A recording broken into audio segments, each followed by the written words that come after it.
નમસ્કાર વિદ્યાર્થી મિત્રો, ગયા વિડીયોમાં આપણે આલેખની વાત શરૂ કરી હતી અને ત્રણ આલેખ જોઈ લીધા હતા અંતર વિરુદ્ધ સમયના. અંતર વિરુદ્ધ સમયના આલેખમાં કઈ સ્વતંત્ર રાશિ છે અને કઈ પરતંત્ર રાશિ છે. સ્વતંત્ર અને પરતંત્ર રાશિઓ વિશે પણ મેં તમને શીખવ્યું હતું કે સ્વતંત્ર રાશિ હંમેશા એક્સ અક્ષ પર મૂકવામાં આવે છે. સ્વતંત્ર કોને કહેવી? કે જેને બદલવી આપણા હાથમાં હોતું નથી. સમયને બદલવું આપણા હાથમાં હોતું નથી, એની રીતે આગળ વધતો રહે છે. અંતર કેટલું કાપવું એ આપણા હાથમાં છે.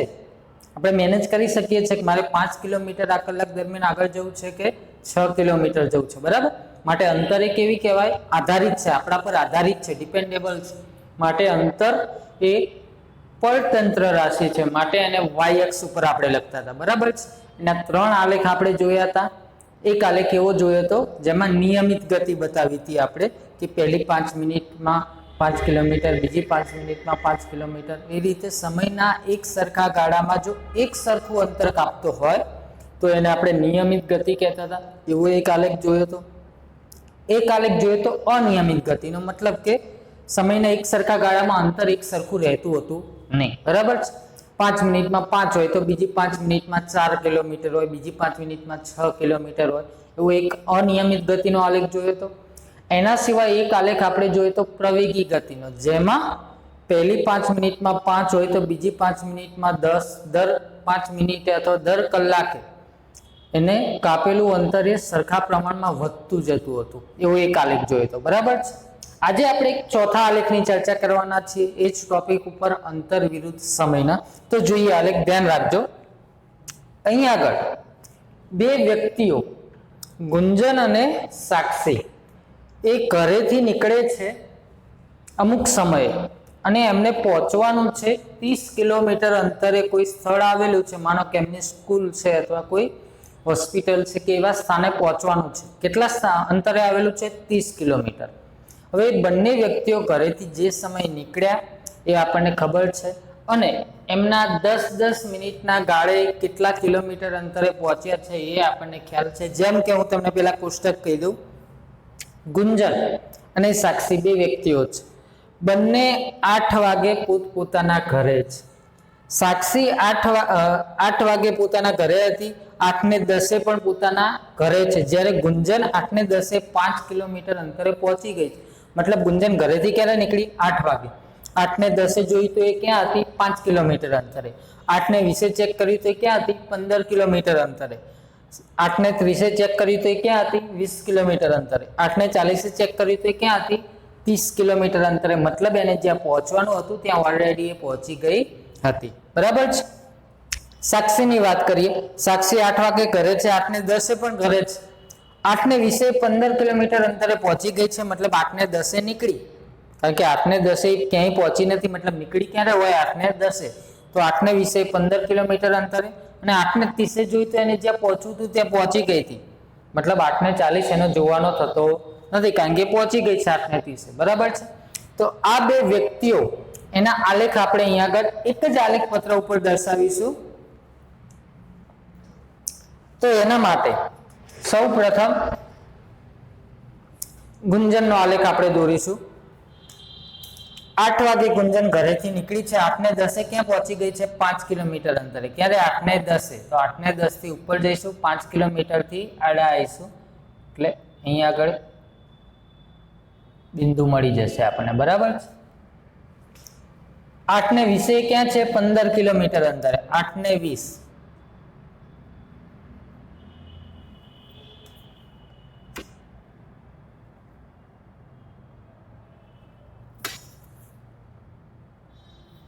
8:30 ક્યાં છે? 20 કિલોમીટર અંતરે.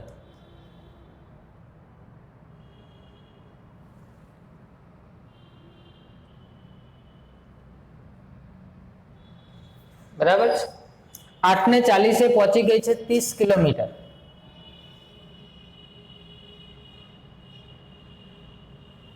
તો આપણે એનો આલેખ આ રીતે દોરી શકીએ. અહીંયા આગળ મારે થોડા સ્કેલ તમારે ઘાટી લાઈનો હશે એટલે કોઈ પ્રોબ્લેમ નહીં આવે. ટૂંકમાં બધા બિંદુ એક લાઈનમાં આવી જવા જોઈએ.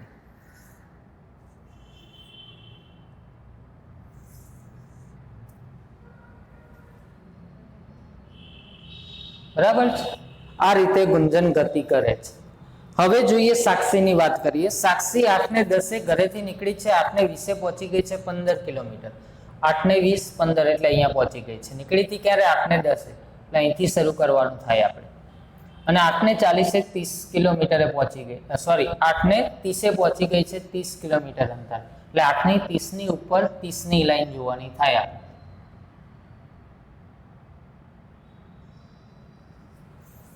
એટલે આ રીતનો આલેખ બનશે એનો।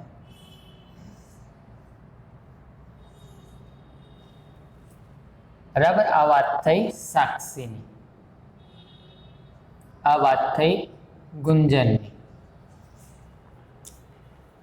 તો પહેલા તો આ આલેખ જોઈને, માનો કે આપણે જોડે આ કોષ્ટક છે નહીં, મેં પહેલા કોષ્ટક એટલા માટે દોર્યું, આલેખ કેવી રીતે દોરવામાં આવે છે ખ્યાલ આવે, આપણે આલેખ દોરવાના ઓછા આવે છે, આપણે આલેખે શું કહેવા માંગે છે સમજવાનું હોય છે, એટલે બાકીના આલેખો મેં પહેલેથી દોરેલા જ છે, એ હું તમને સમજાવી દઈશ કે આલેખ ઉપરથી આપણે શું કહી શકીએ, શું તર્ક પર ઉતરી શકીએ। બરાબર છે।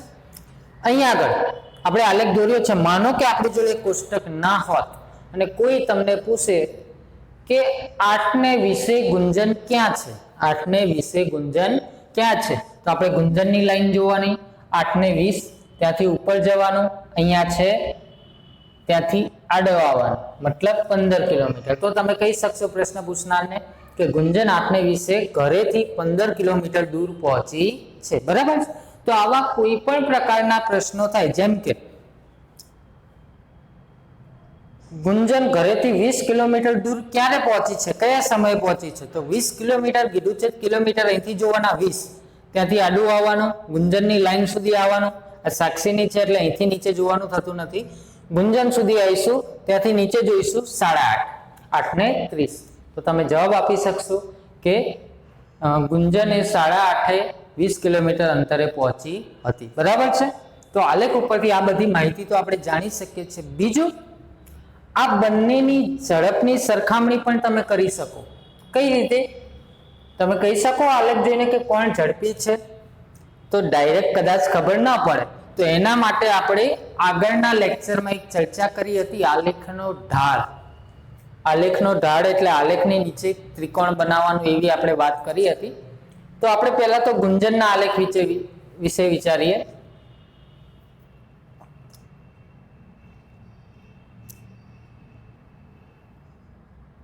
બરાબર છે। ગુંજનના આલેખ નીચે એક ત્રિકોણ બનાવ્યો આપણે। એ જ રીતે સાક્ષીના આલેખ નીચે પેલા ગુંજનની વાત કરી દઈએ। ગુંજનની ઝડપ શોધવી હોય, ગુંજનની ઝડપ શોધવી હોય તો એના સુરેખાનો ઢાળ શોધવો પડે। ઢાળ કઈ રીતે મળે? y m નો તફાવત ભાગ્યા x m નો તફાવત। જો યાદ ના હોય તો આગળનો વિડીયો ફરીવાર ચેક કરી લેજો। y m નો તફાવત ભાગ્યા x m નો તફાવત। y એટલે ઊભું, આ y અક્ષ છે, તો ઊભું, એમાં જો આ કયું બિંદુ હતું? 20 નું, આ કયું બિંદુ હતું? 15 નું, તો 20 અને 15 વચ્ચે તફાવત કેટલો રહ્યો? 5 ભાગ્યા x નો તફાવત, x એટલે આ 30 અને 20, 30 મિનિટ અને 20 મિનિટ વચ્ચે કેટલો તફાવત છે? 10 મિનિટનો, તો ભાગ્યા 10, 5 દુ 10 એટલે 1/2 એટલે 0.5 તમે કહી શકો। બરાબર, કિલોમીટર પ્રતિ મિનિટ, દર મિનિટે અડધો કિલોમીટર જેટલું અંતર કાપે છે કોણ? ગુંજન, એવું કહી શકાય। બરાબર છે। આ જ રીતે આપણે સાક્ષીની ઝડપ શોધીએ તો એનો ઢાળ શોધવો પડશે। તો એનો ઢાળ શોધવા માટે હવે એનો એક ત્રિકોણ બનાવીએ। સાક્ષીનો આલેખ આ છે, એમાં 3 જ બિંદુ છે, એટલે 2 બિંદુ ઉપરના લઈશું આપણે, પહેલા બિંદુથી નીચે આવીશું અને આની સાથે જોઈન કરી દઈશું, એટલે આપણને આ ત્રિકોણ મળી જશે। બરાબર છે। y m નો તફાવત 30 15, 30 અને 15 ખ્યાલ આવે છે હું કઈ રીતે તફાવત લઉં છું? અહીંથી y તરફ જોવાનું, આ બિંદુથી પણ y તરફ। બરાબર છે। 30 - 15 કરશો તો જવાબ મળશે તમને 15 ભાગ્યા x, x નો તફાવત એટલે અહીંથી નીચે જોવાનું 8 30, અહીંથી નીચે જોવાનું 8:20 કેટલી મિનિટનો ગાળો છે? 10 મિનિટનો ગાળો છે, બરાબર. 15 ભાગ્યા 10 કરશો એટલે તમને 3/2, કારણ કે 3 પંચા 15, 2 પંચા 10, 3/2 કરશો એટલે 3 ભાગ્યા 2 કરશો એટલે જવાબ મળશે 1.5 કિલોમીટર પ્રતિ મિનિટ. એકમ કઈ રીતે લખ્યો મેં? અંતર કિલોમીટરમાં છે, સમય મિનિટમાં છે, 8 ને 10, 8 ને 20, બરાબર, એટલે કિલોમીટર પ્રતિ મિનિટ. તો તમે જોઈ શકો કોની ઝડપ વધુ છે? સાક્ષીની ઝડપ વધુ છે. અને પુસ્તક જોઈને પણ તમને ખ્યાલ આવે, સાક્ષી 8 ને 10 નીકળી છે, 8 ને 30 પહોંચી ગઈ છે, એટલે 20 જ મિનિટમાં એ પહોંચી ગઈ છે. જ્યારે ગુંજન 8 વાગે નીકળી છે અને 8 ને 40 પહોંચી છે, મતલબ એને 40 મિનિટ થઈ છે, બરાબર છે. મતલબ કે ગુંજનને વધુ સમય લાગ્યો છે. વધુ સમય ક્યારે લાગ્યો હોય? જો એની ઝડપ ઓછી હોય તો, બરાબર છે. તો આવા આલેખ ઉપરથી કોઈ બે પદાર્થ હોય, આવી બે વ્યક્તિઓ હોય, એમના આલેખ એક જ આલેખ પત્રમાં દોરેલા હોય આપણે, તો ઝડપની સરખામણી કરી શકો છો, બરાબર છે. એક ખ્યાલ આવ્યો આપણને આ આલેખ ઉપરથી. ત્રીજું, આ બે પદાર્થો રસ્તામાં ક્યારે મળે છે એવું તમે કહી શકો? અહીંયા જોઈને ક્યારે મળે છે, કયા સ્થળે મળે છે એવું કહી શકાય? તો હા, કહી શકાય. કેવી રીતે? બંને આલેખ ક્યાં છેદે છે? અહીંયા, મતલબ અહીંયા આગળ મળતા હોય. ગુંજન અહીંથી નીકળી અહીંયા પહોંચી છે, સાક્ષી અહીંથી નીકળી અહીંયા પહોંચી છે. આ સમય કયા સમયે? 8 ને 20. તો કહી શકીએ આપણે કે 8 ને 20 બંને એક જગ્યાએ મળશે. કેમ? ગુંજન પહેલા નીકળી ગઈ છે ઘરેથી, એ આગળ વધી રહી છે. કેટલાની ઝડપે? આ ઝડપે. સાક્ષી ભલે એના કરતા લેટ નીકળી, પરંતુ એની ઝડપ વધુ છે, એટલે એને એક સમય શું કરશે? ક્રોસ કરીને આગળ જશે. તો જે એના કરતા વહેલી પહોંચતી હશે ને, ખ્યાલ આવ્યો? એની સાઈડ કાપશે ટૂંકમાં. તો સાઈડ કાપે છે, મતલબ એક સમય અને એક જગ્યા એવી આવશે જ્યારે ગુંજન જતી હશે આગળ અને સાક્ષી જતી હશે, તો સાક્ષી એની આગળ જશે, ત્યારે અહીંયા એક સમય એવો આવશે બંને ભેગા થશે, પછી સાક્ષી આગળ નીકળી જતી હશે. ખ્યાલ આવ્યો? તો આ આલેખ ઉપરથી આપણે બે પદાર્થો ક્યારે અને કેટલા કિલોમીટર, તો તમે કહી શકો કે ઘરેથી 15 કિલોમીટર દૂર 8 ને 20 બંને એકબીજાને મળશે, બરાબર છે. તો આલેખ ઉપરથી બે પ્રકારની માહિતી મેળવી શકાય છે: ક્યારે મળશે, કયા સ્થળે મળશે, અને એમના ઝડપની સરખામણી પણ તમે કરી શકો છો, બરાબર છે. તો આ અંતર વિરુદ્ધ સમયનો છેલ્લો આલેખ હતો જે આપણે સમજી લીધો. હવે આ ચાર આલેખ જોયા, એ ચાર આલેખ પરથી આપણે એ આલેખોનો કેવો ઉપયોગ કરી શકીએ, બહુ મોસ્ટ આઈએમપી પ્રશ્ન છે, તૈયાર કરવાનો રહેશે. આલેખ ઓછા પૂછાય છે, એના ઉપયોગો પૂછાય છે. ખ્યાલ આવે? તો આપણે જોઈએ હવે અંતર વિરુદ્ધ સમયના આલેખના ઉપયોગો. તો આપણે એના માટે પહેલો અને બીજો આલેખ યાદ કરીએ.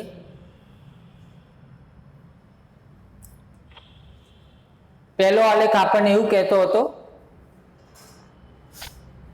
કે પદાર્થ નિયમિત ગતિ કરે છે, તેમ કહી શકાતું હતું. તમે આલેખ જોશો તો તમે ખ્યાલ આવશે. તમે બુકમાં લખ્યું હોય તો આગળના પેજ ફેરવીને જોઈ શકો છો.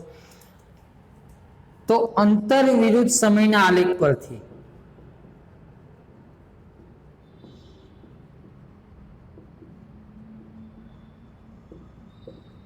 આપણે નિયમિત ગતિ અને અનિયમિત ગતિ એમ બે આલેખ જોયા હતા. મતલબ આલેખ જોવો એટલે તમને ખ્યાલ આવે કે આ પદાર્થ નિયમિત ગતિ કરી રહ્યો છે કે અનિયમિત. તો આપણે કહી શકીએ છીએ, મતલબ એનો ઉપયોગ થયો કે અંતર વિરુદ્ધ સમયના આલેખ પરથી પદાર્થ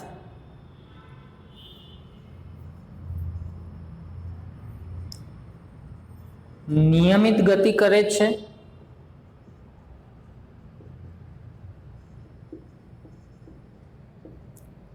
કે અનિયમિત ગતિ કરે છે, અનિયમિત ગતિ કરે છે,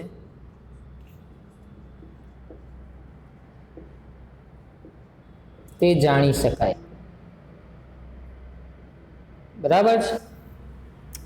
નંબર 2 જે આપણે હાલ જોયું, અહીંયા બે વ્યક્તિની વાત હતી, પણ માનો કે કોઈ એક પદાર્થનો આલેખ હોય તો એક જે તે સમયે કયા સ્થળે પહોંચ્યો છે એવું તમે કહી શકો કે ના કહી શકો? બિલકુલ કહી શકો.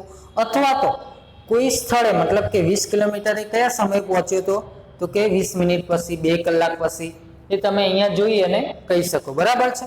તો જે તે સમયે પદાર્થ કયા સમયે પહોંચશે અથવા તો જે તે સમયે પદાર્થ ક્યાં પહોંચ્યો હશે તે જાણી શકો છો તમે આ આલેખ પરથી. તો આ આલેખ પરથી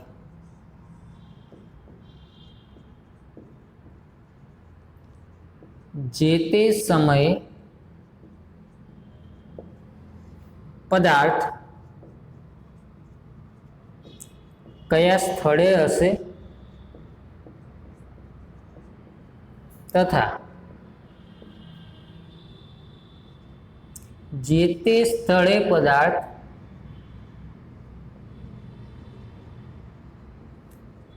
કયા સમયે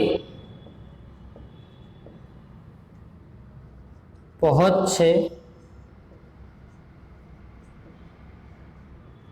તે જાણી શકાય છે. તો આ એનો બીજો ઉપયોગ થઈ ગયો મિત્રો. બરાબર છે. નંબર 3, હવે હાલ જ આપણે ઝડપ શોધી. કોના પરથી? આલેખ પરથી જ. એના માટે આપણને કોઈ માપ ખબર હતી નહીં, કોઈ અલગથી આપણને અંતર સમય આપેલા હતા નહીં. આપણે અહીંયા આગળ ત્રિકોણ બનાવ્યું અને જોયું કે આ રીતનું છે. ખ્યાલ આવે? તો અંતર વિરુદ્ધ સમયના આલેખના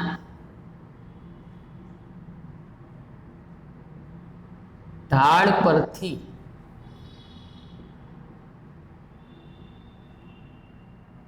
પદાર્થની શું જાણી શકાય છે? ઝડપ જાણી શકાય છે. ખાલી જગ્યા માટે પણ બહુ આઈએમપી છે આ વસ્તુ. અંતર વિરુદ્ધ સમયનો આલેખનો ઢાળ એ શું આપે છે તમને? તો ઝડપ આપે છે. બરાબર. આ એક વાક્ય ખાલી જગ્યા એના માટે યાદ રાખજો. નંબર 4, હવે આ આલેખની વાત કરી તો આ આલેખના મેં હાલ જ તમને 2 ઉપયોગો સમજાયા. કે આલેખ કેવો હતો? એક જ આલેખ, એટલે એક જ આલેખ પત્ર લીધું કહેવાય આપણે. તો એક જ આલેખ પત્ર પર 2 જુદા જુદા પદાર્થો, અહીંયા વ્યક્તિ છે, કોઈ પણ પદાર્થ ગણી લો, 2 જુદા જુદા પદાર્થોના આલેખ એક જ આલેખ પત્રમાં દોરવાથી બંનેની ઝડપોની સરખામણી કરી શકાય છે. આ એક મુદ્દો આવશે. અને બીજો, બંને પદાર્થ એકબીજાને ક્યાં મળશે, ક્યારે મળશે તે પણ જાણી શકાય છે. આ 2 મુદ્દા આપણે લખવાના થાય. એક જ આલેખ પત્ર પર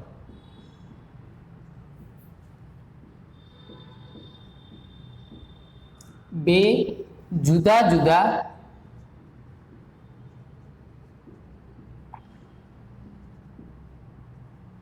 પદાર્થોના આલેખ દોરવાથી, કયા આલેખ? અંતર વિરુદ્ધ સમય. એ શબ્દ તમારે ઉમેરવો હોય તો ઉમેરી દેવાનો અહીંયા આગળ. અંતર વિરુદ્ધ સમયના આલેખ દોરવાથી બંનેની ઝડપોની સરખામણી કરી શકાય છે.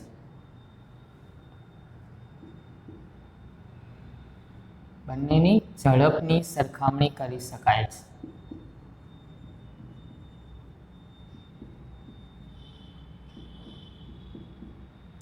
અને નંબર 5, એક જ આલેખ પત્ર પર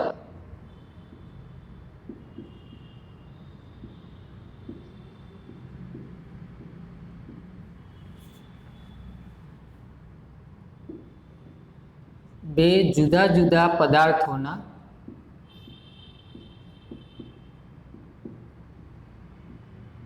આલેખ દોરવાથી બંને પદાર્થો એકબીજાને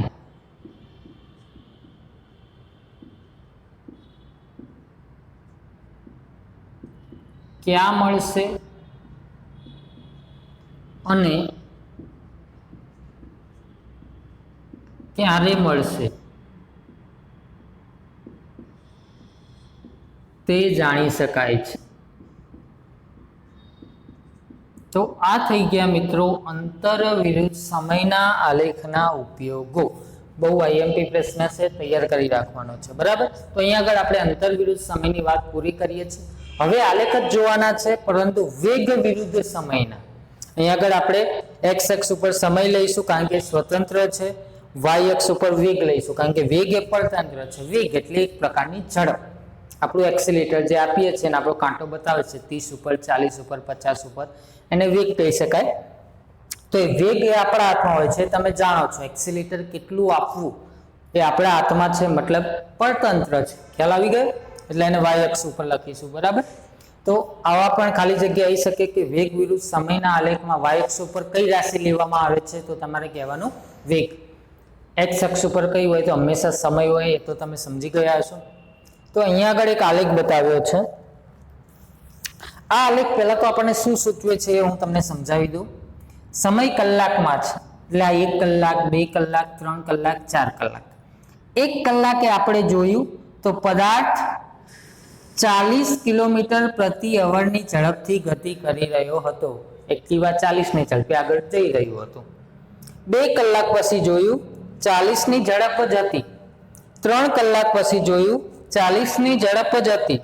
4 કલાક પછી જોયું 40 ની ઝડપ જ હતી. જો ઝડપ સરખી હશે તો દરેક કલાકમાં એને કાપેલું અંતર પણ કેવું હશે? સરખું જ. દર કલાકે 40 કિલોમીટર અંતર કાપતો હશે. તો આલેખ તમને કેવો લાગે છે? કેવી ગતિ કહીશું આને? નિયમિત ગતિ, કારણ કે સમયના એક સરખા ગાળામાં એક સરખું અંતર કાપશે.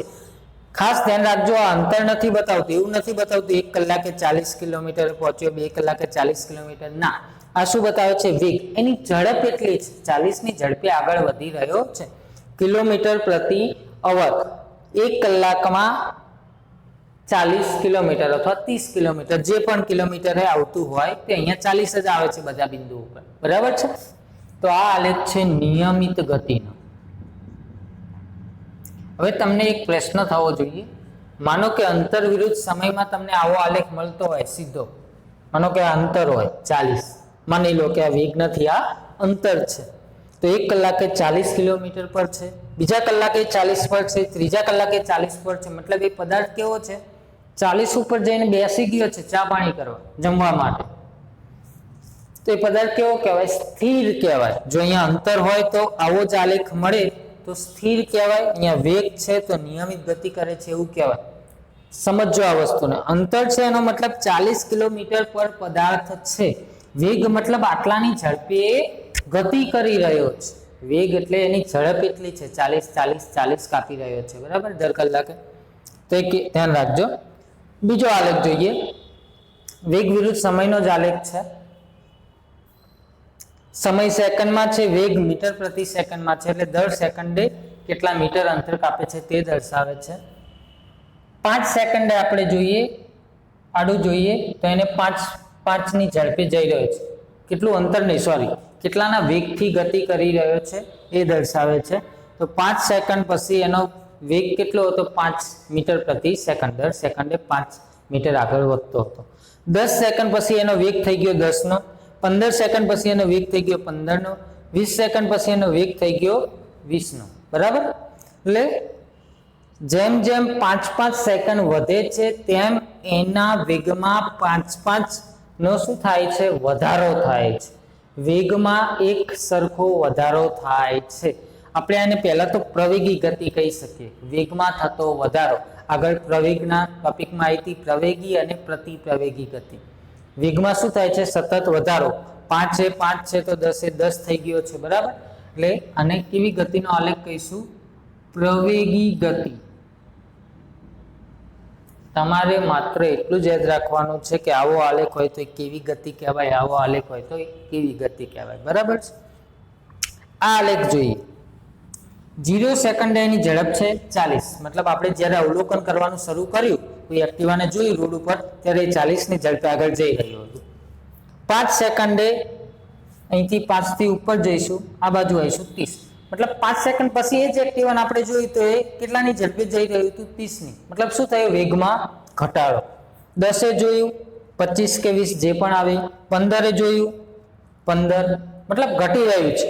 20 એ જોયું તો એની ઝડપ થઈ ગઈ છે 0. હવે આવું ક્યારે બને અને આવું ક્યારે બને એની પણ તમને વાત કરી દઉં.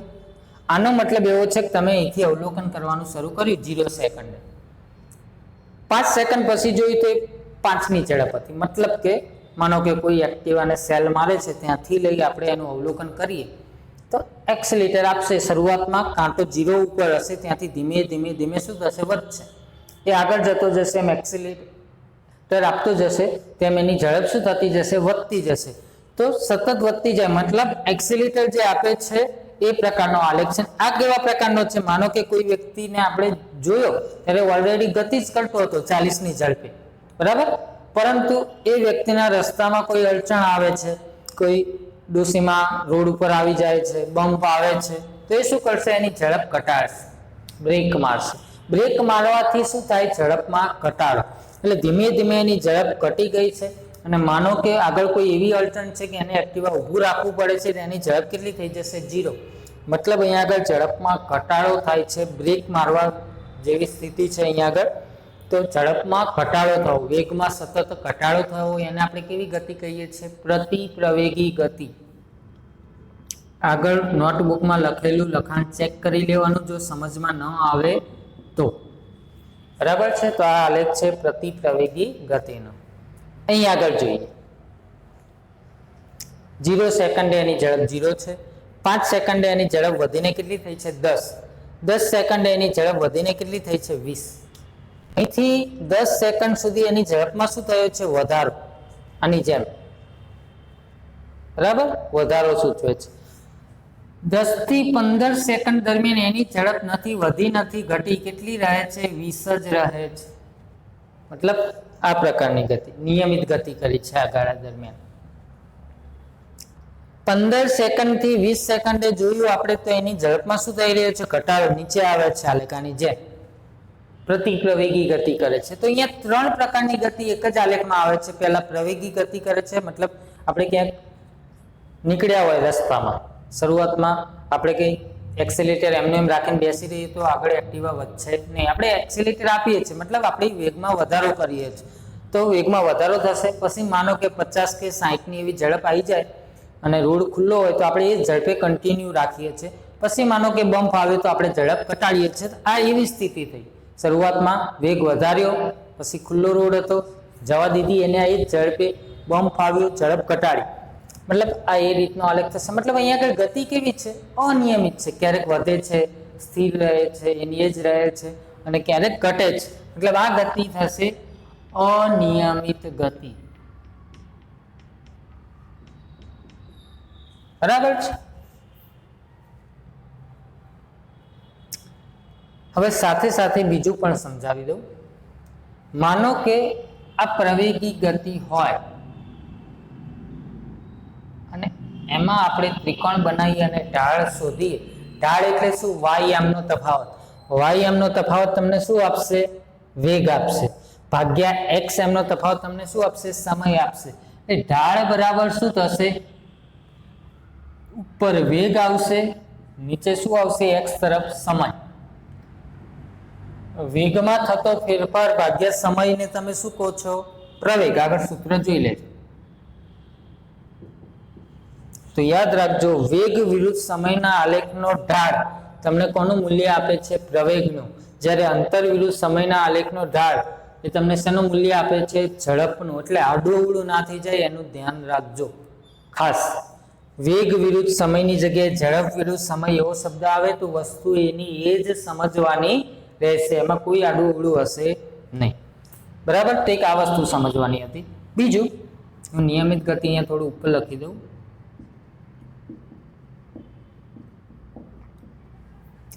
માનો કે હું નીચે આ પ્રકારનો લંબચોરસ બનાવું.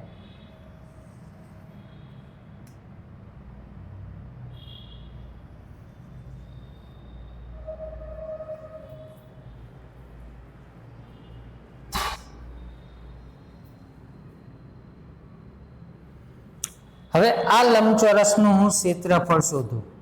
આ હું ફક્ત સમજાવવા માટે કહું છું. અહીંયા આલેખમાં તમારે કોઈ સુધારા વધારા આ બધા કરવાના રહેતા નથી. આ લંબચોરસનું ક્ષેત્રફળ શોધો. હવે લંબચોરસનું ક્ષેત્રફળ બરાબર શું થાય છે? તમને ખ્યાલ હશે, લંબાઈ ગુણ્યા પહોળાઈ. લંબાઈ, તો એની લંબાઈ આવશે અહીંથી અહીંયા સુધી. આ શું આવશે? લંબાઈ. હવે આ લંબાઈ એ શું સૂચવશે? કોઈ પણ પ્રકારનો સમય હશે. બરાબર. પહોળાઈ જોઈએ. પહોળાઈ એટલે આ ભાગ લઈએ તો આ ભાગ જે પણ હશે, પણ એ શું હશે? કોનું મૂલ્ય હશે? વેગનું. હવે વેગના સૂત્ર તરફ વધીએ. વેગનું સૂત્ર શું હતું?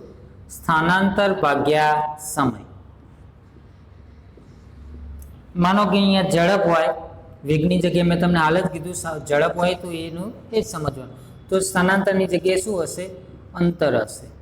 બરાબર, આપણે વેગની જગ્યાએ ઝડપ લખ્યું તો અહીંયા પણ વેગની જગ્યાએ ઝડપ લખી દઈએ. સમય જો આ બાજુ આવે તો ક્યાં આવે? ગુણાકારમાં, કારણ કે આ બાજુ ભાગાકારમાં છે. તો અહીંયા આગળ શું થઈ જશે? ઝડપ ગુણ્યા સમય. બરાબર, આ બાજુ શું વધશે? અંતર. ખ્યાલ આવ્યો? સમયનું સ્થાન બદલ્યું આપણે, અહીંયા ભાગાકારમાં હતો, સામે આવ્યો ગુણાકારમાં. આ બાજુ શું વધશે? કે માત્ર અંતર. તો ઝડપ ગુણ્યા સમય હોય એને શું કહેવાય? અંતર કહેવાય. તો અહીંયા જ છે, જો ઝડપ ગુણ્યા સમય, તો કોનું મૂલ્ય આપી દેશે? અંતરનું. બરાબર, આ વસ્તુ તમને કોઈ સાબિત કરીને નહીં બતાવે, કોઈ ડીપમાં નહીં સમજાવે, ડાયરેક્ટ કહી દેશે કે આવો કોઈ નીચે ક્ષેત્રફળ શોધો તો એ તમને શું મળે? અંતર મળી જાય. બરાબર છે, પરંતુ આપણે તમને બતાવ્યું કે આ રીતે અંતર મળે છે. કઈ રીતે? ક્ષેત્રફળ શોધવાથી. કોનું? તો જેટલા સમયમાં તમારે કાપેલું અંતર શોધવું હોય, મારે 2 થી 3 વાગ્યા સુધીમાં કાપેલું અંતર શોધવું હતું, એટલે મેં 2 થી ઉપર લાઈન ખેંચી હતી. બરાબર, મારે 1 થી 3 સુધીનું શોધવું હોય તો આ પ્રકારનો લંબચોરસ બનાવે મોટો, તો આટલું અંતર મળી જાય. 1 થી 3 દરમિયાન કાપેલું અંતર. ખ્યાલ આવ્યો? જે સમય દરમિયાન કાપેલું અંતર તમારે શોધવું હોય એ દરમિયાન, માનો કે આને ગતિ શરૂ કરી ત્યાંથી ગતિ પૂરી કરી ત્યાં સુધીનું શોધવું હોય તો આ રીતનો લંબચોરસ બને.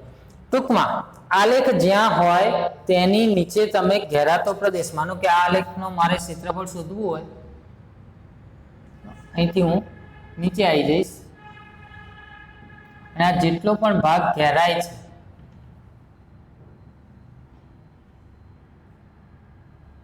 આલેખ નીચે,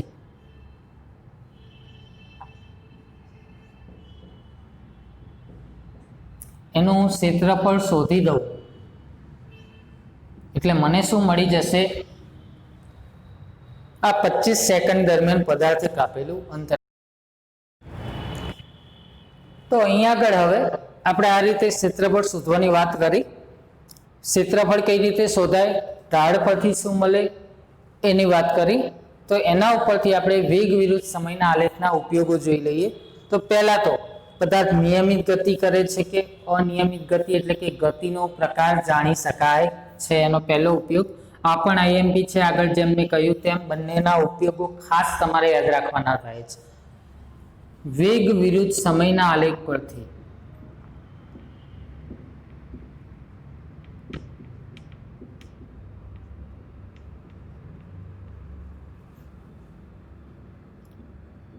પદાર્થ નિયમિત ગતિ કરે છે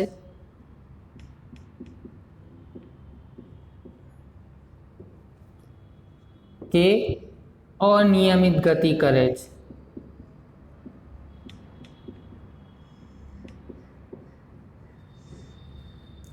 તે જાણી શકાય છે.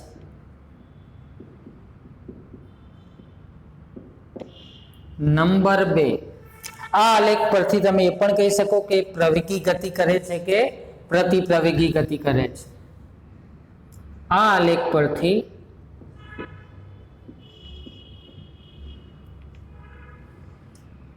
પદાર્થ પ્રવેગી ગતિ કરે છે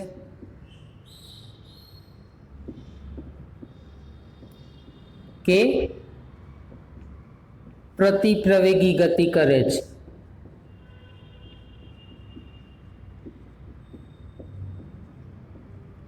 તે જાણી શકાય છે.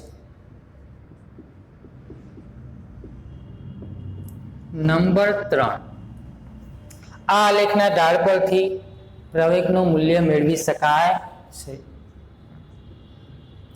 આ આલેખના ઢાળ પરથી પદાર્થના પ્રવેગનું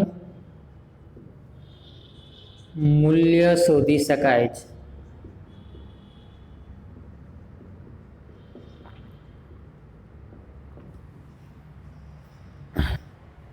હું અહીં આગળ સાફ કરી દઉં છું. ચોથો અને પાંચમો મુદ્દો આપણે લખવાનો છે, એટલા માટે તમારે સ્ક્રીનશોટ લેવો હોય તો તમે લઈ દો, એટલે તમને દોરતા આવડે. બરાબર છે? સ્ક્રીનશોટ લેવા તમારે વિડીયોને થોડી વાર માટે પોઝ કરી દેવાનો અને પછી સ્ક્રીનશોટ લઈ લેવાનો. એમાં સમયની બિલકુલ તમારે જરૂરિયાત રહેશે નહીં. ચલો નંબર 4 મુદ્દો આપણે લખીએ 3 પછી. હાલ આપણે વાત કરી કે આલેખને નીચે ઘેરાતા પ્રદેશનું ક્ષેત્રફળ તમે શોધો તો તમને શું મળી જશે? પદાર્થે એ સમયગાળા દરમિયાન કાપેલું અંતર. તો વેગ વિરુદ્ધ સમયના આલેખ નીચે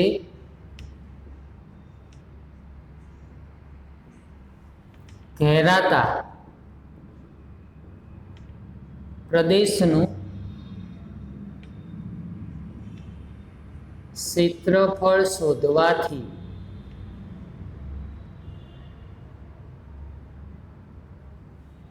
પદાર્થે કાપેલું અંતર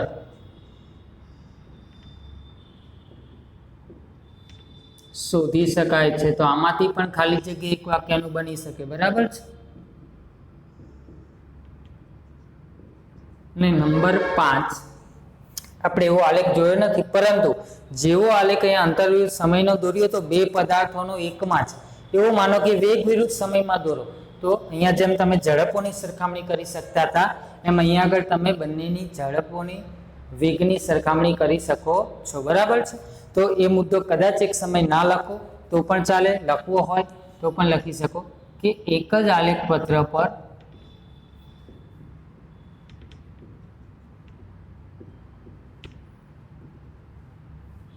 બે પદાર્થોના આલેખ દોરવાથી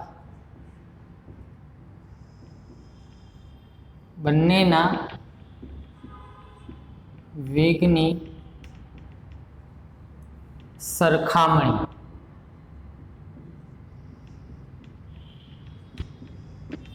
કરી શકાય છે. બરાબર છે મિત્રો? તો અહીંયા આગળ આ 5 મુદ્દા લખો એટલે આ પ્રશ્ન પૂર્ણ થઈ જશે. તો આ બંને પ્રશ્નો એકદમ આઈએમપી છે. બીજું આમાંથી જે અમુક ખાલી જગ્યા એમસીક્યુ નીકળે છે મેં તમને કહ્યું, ખાસ ઝડપવાળો ઢાળવાળા એ એમસીક્યુ ખાલી જગ્યામાં વારંવાર પૂછાતા હોય છે. ઢાળ પરથી ઝડપ કઈ રીતે શોધવી, પ્રવેગ કઈ રીતે શોધવો, એ બધું આપણે કદાચ દાખલામાં પણ એકાદા આવે છે ત્યારે આપણે ફરીથી શોધીશું આ ચેપ્ટરમાં. તો અત્યારે આપણે આલેખની વાત એ સંપૂર્ણ રીતે અહીંયા આગળ પૂર્ણ થઈ ગઈ મિત્રો. અંતર વિરુદ્ધ સમયના આલેખ અને વેગ વિરુદ્ધ સમયના આલેખ એકદમ પૂર્ણ થઈ ગયા છે. હવે આપણે સૂત્રો તરફ આગળ વધવાનું છે, એ આવતા લેક્ચરમાં જોઈશું. બરાબર છે? તમે આ બધું કામ નોટબુકમાં વ્યવસ્થિત કરતા હશો એવી આશા રાખું છું. આપણે જેટલું પણ અહીંયા આગળ શીખવામાં આવે છે એટલું જોડે ને જોડે તમે તૈયાર કરતા રહો. બરાબર છે? જય હિન્દ.